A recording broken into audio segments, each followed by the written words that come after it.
ಹುಟ್ಟಿದ ಊರಿಗೆ ಹೋದರ ನನ್ನ ಕಟ್ಟಿ ಬಡಿತಾರ ದೊಡ್ಡ ಮನೆಗೆ ಹೋಗಿ ನಟ್ಟಗ ಮಾಡದೆ ಸಂಸಾರ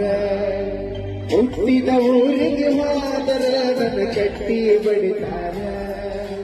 ದೊಡ್ಡ ಮನೆಗೆ ಹೋಗಿ ನಟ್ಟಗ ಮಾಡದೆ ಸಂಸಾರ ನಿನ್ನ ಸಲುವಾಗಿ ತಂದೆ ತಾಯಿಯಿಂದಾಗಿ ನಿನ್ನ ದೂರ ನಿನ್ನ ಸಲುವಾಗಿ ತಂದೆ ತಾಯಿಯಿಂದಾಗಿ ನಿನ್ನ ದೂರ ಸೊಗಸಿನಾಗ ಕರೆದಂಗ